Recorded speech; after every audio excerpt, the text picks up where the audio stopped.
Thanks for watching Four Color Commentary. I'm Mark Allen. And a while back, when I was pulling a bunch of books out of my collection to take to sell at the Pryor Creek Comic-Con in November, beginning of November, I came across a book. I told you before I'd cleared like 200 comics out of my personal collection to do that. And there were comics that I kept that I didn't realize. I mean, I hadn't, it'd been so long since I read them, but I didn't want to let them go yet. And this following comic I'm going to show you, I finally reread it and figured out the reason why. This is one of the best. I don't generally like comic stories, annual stories, that kind of thing that are done different artists for different chapters. It makes things disjointed. But in this case, I don't know if it's the colorist or what, because different artists and inkers for each chapter, but somehow it made it all feel, it didn't feel that way. It felt even, and it was great art throughout the story. And that, I'm building it up here, but this is the Adventures of Superman Annual number 2 from 1990. And part of the reason that I didn't want to get rid of this right away, why I didn't take this to sell, was because I wanted to take another look at that fight between Superman and Largand. I think it's Largand. He's a Daxamite. Now, if you know about Daxamites, you know that they have basically the same powers as Superman, as Kryptonians under the Earth's yellow sun. Now, I don't know about their strengths, weaknesses, that kind of thing, anyway, first of all, you start off with this great cover by John Byrne. It's a great John Byrne cover, and this was during the time that John Byrne, or right after that John Byrne was doing Superman. Just a great Byrne cover. And it's a crossover with the Legion, which at the time was one of my favorite titles, especially during the time that Barry Kitson was doing the art. And I loved Lobo as part of the team and all of that good stuff. And anytime there's some action between Superman and Lobo, I like that as well, because Lobo's just a tough character, and always someone that Superman can just pound on and not worry too badly about hurting him. But then again, you never wanted to make Lobo bleed, because if I recall correctly, every drop of Lobo blood basically would result in another Lobo, a bit like Gremlins. But anyway, that's what, if I remember correctly, and this has been over 30 years ago, so I don't know. But anyway, I wanted to give you a look at this book, because this is one that I believe you can find in bargain boxes. There's nothing really special about it, except it's just a great read and a fun story. The first, you got Dan Jurgens writing the story, and then you got chapter 1 art, Bob McLeod. Now, Bob McLeod, I've always loved his art, and here's the opening page. Bob McLeod has a nice, and he's inking his own work there, a nice clean line style, very dramatic, very action oriented, very very much tailored for superhero comics. Most famously, he may be remembered for the New Mutants graphic novel, which even though they appeared for an issue in X-Men first, the New Mutants graphic novel back from the 80s was the introduction. In fact, the introduction of the characters with their origins and such. Let me see very quickly here. Mine is very mangled, but I know I have one. Oh, that's terrible. Oh, there it is. Yeah. Okay. So, since I got on a Bob McLeod tear, Bob McLeod, you know that cover, most likely. And this is a story by Chris Claremont and Bob McLeod. When I discovered Bob McLeod in this book, and it was just, I was amazed. And amazed at his art and his style. Now, I don't know who was inking this. No, he was inking his own work. So anyway, just a few, I didn't mean to do that. I didn't plan on doing this, but just some great comic book artwork there by Bob McLeod. Love the expressions, love the what he puts into faces, and just great stuff. So one of the first iterations of Sunspot there, with his powers manifesting themselves. So anyway, so that's the first, Bob McLeod was the first, was the artist of the first chapter in this Adventures of Superman annual number 1. Number 2 from 1990. There's some more great Bob McLeod artwork. So anyway, pretty to look at, really neat stuff, and great art. You comic book fans know great art just makes the story that much better. Okay, I like it. I also like his Lobo, and so gotta love Bob McLeod's work. All right, next we have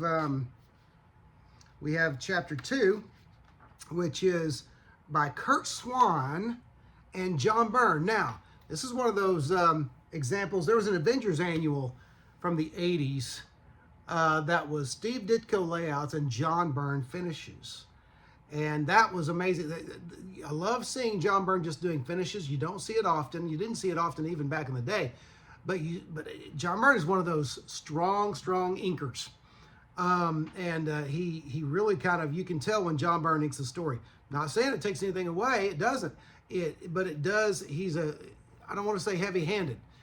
But his style is so unique, and it's so, you know John Byrne's work when you see it. You can tell it when it's inked over even a great like Curt Swan. And even though I'm not Curt Swan isn't on my list of favorite artists, I know Curt Swan art, and I respect Curt Swan art for his especially for all the Superman stuff he did. But there's some layouts, some of the action Curt Swan pencils, and you can see Curt Swan under John Byrne's inks there. Okay, and now the layouts I'm going to say were obviously by Swan, since he did the layouts there, or since he was the penciler, I should say. Here's some more great stuff. When you look at Superman's face, you can tell it's Swan also, and his movements and actions. It's just really neat. I want to, again, just point out how it's so easy to tell that John Byrne is doing the inking, but you can still see Swan in there. And I'd like to know, I wonder, I don't know if Curt ever did a, any kind of an interview about this story, about having his work inked by Byrne. I kind of doubt it, but I would have to think that John Byrne, being a Superman fan as a kid and such as that, I have to think that he probably loved the chance to ink Curt Swan's work. Okay, so one more here. Some really neat stuff. Again, Superman's expression over here, you can tell is Swan's work. Okay, and so neat stuff. All right, the third and last chapter is Kerry Gamble. Again, one of my favorites from the 80s, maybe early 90s. I don't remember, but I think perhaps, but definitely the 80s. He was a regular Superman artist as well for a while there in the 80s, when after the Superman reboot by John Byrne and Jerry Ordway and all of those guys. But I like his work. Kerry Gamble, again, solid, clean lines, dramatic, of a particular school of art. But he's inked here by the great Dick Giordano.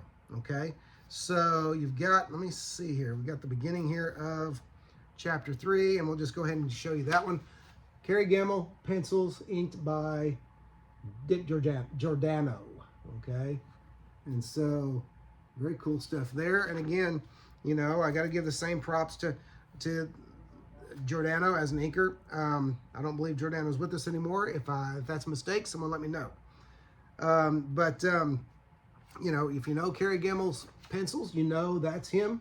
Okay, on the layouts and pencils, whatever they were. But then Dick Giordano cleaning it up. And Giordano, it's okay to say, since he had such a long and storied career, it's okay to say he's clean. Most pencilers, even the best pencilers that he inked, he probably did some cleaning up. You know what I'm saying? And so there's a great action shot there with the meeting of the minds, Lar Gand and Lobo, and Superman's just getting fed up. Okay, but anyway, this was just a fun story, and just page after page of beautiful artwork to look at. Trying to see if there's anything else notable I need to point out. But anyway, it is a two-part story, and it continues. And I will read this. I haven't yet. I wanted to do a video on that book. It continues in Legion 90 Annual number 1. Great cover there. Somebody do the work if you would. I don't know. I tried. I didn't look it up. I'm just asking you to do the work on my videos. But look, I thought at first it was a Tom Grindberg cover, but that signature does not look like Grindberg, but it may be. If you know who this is, let me know. But anyway, I haven't read the story yet. I'm not knocking it down, but from an art perspective, after this, okay, and then after the cover, which is beautiful, when you go in, the penciler is Jim Fern, and it's just, it doesn't stand up. And so there you go. I'm going to read it, and I'm not knocking Fern. I'm just saying, look, in every field, in every artistic venture, there are good artists and great artists. There are solid artists and stellar artists. I guess Fern is good and solid, but probably not great or stellar. I don't think I've ever heard anyone rave about the art of Jim Fern. And so, you know, I will read it because I want to finish the story. The story basically has, well,